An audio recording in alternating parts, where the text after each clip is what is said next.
আল্লাহর দরবারে লাখো কোটি শুকরিয়া যে তিনি আমাদের এই আয়োজন বাস্তবায়নের সুযোগ করে দিয়েছেন। আমাদের আজকের এই অনুষ্ঠানের মূল উদ্দেশ্য হলো আমাদের প্রিয় লেখক ডক্টর মোহাম্মদ নুরুল আলম সাহেবের 3টি অসাধারণ গ্রন্থের মোড়ক উন্মোচন। যেসব বই আমরা আজকে প্রকাশ করতে যাচ্ছি, প্রথমেই রহমতে ইলাহি, সুরহতে হজরতে গারাঙ্গিয়া 2য় খণ্ড, Islamic banking, Rewa and financial practices.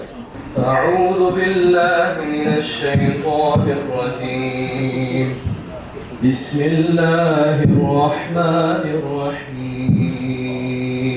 এই প্রতিষ্ঠান সার্থক ওনার পবিত্র পদচারণায় এবং আপনাদের উপস্থিতিতে সবার কাছে আবার কৃতজ্ঞ এবং আপনাদেরকে স্বাগত জানাই। সেটা হচ্ছে আমরা আপনাকে কিছু বলা লাগবে না। বইয়ের মোড়ক উন্মোচন অনুষ্ঠানের মধ্যমণি, যাকে দেখার জন্য আমি ঢাকা থেকে সকালে ফ্লাইটে এসেছি শুধু গল্প শুনে শুনে। মোহাম্মদ নুরুল আলম স্যার, আপনারা আমার জন্য দোয়া করবেন, আমি স্যারের কথা শোনার জন্য অপেক্ষা করব। আসসালামু আলাইকুম। এটা একটি মহতী অনুষ্ঠান, যেখানে আমরা আন্তরিক কৃতজ্ঞতা প্রকাশ করছি আমার ব্যক্তির পক্ষ থেকে এবং প্রফেসর ডক্টর নুরুল আলম সাহেব। অনুষ্ঠানে আসলে আপনাদের সঙ্গে থাকতে পেরে, উপস্থিত হতে পেরে আমি খুব খুশি, এবং যিনি আমাকে এখানে নিয়ে এসেছেন সেই মহান আল্লাহর কাছে আমি শুকর, আলহামদুলিল্লাহ, যে আপনাদের এই জায়গাটা আমি আসতে পেরেছি। আমি আপনাদের সঙ্গে কথা বলার সুযোগ পেয়েছি, এই জন্য প্রফেসর ডক্টর নুরুল আলম সাহেবের কাছে আমি কৃতজ্ঞতা জানাই যে আমার মতো ক্ষুদ্র মানুষকে তিনি যে সম্মান দিয়েছেন, এটা আমার হৃদয়ে ধারণ করার মতো, যেটা আমার মনে থাকবে দীর্ঘদিন।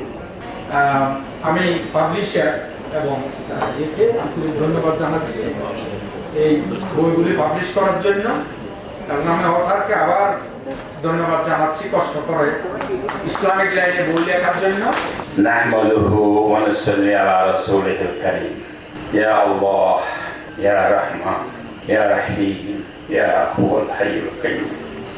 আজকের এই মহতী সভা অনুষ্ঠানের MC, master of ceremony, this is not part of my thesis, but this is part of our life.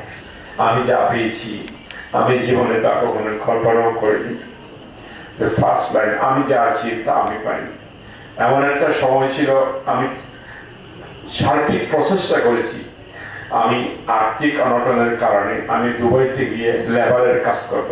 আমি শুরু করেছি বাইসাইকেল দিয়ে, আমি শেষ করেছি প্রাউড দিয়ে। আমি যত আমার প্রয়োজন তা আমি পেয়ে যাই, আল্লাহ আমাকে দিয়েছেন, কারো কাছে মহতাজ চলে দেয় নাই। আর যেখানে গিয়েছে আল্লাহ পাক সম্মান দান করেছে। আর একটা জিনিস হয়ে গেছে, রিকোয়েস্ট করেছিলাম আমার জন্য দোয়া করবেন, আমি যেন মৃত্যুর সাথে কর্মা করে দিতে পারি। খাওয়া মাদুল খাই, এতে বাকি দিয়ে গেছে, সবাই দোয়া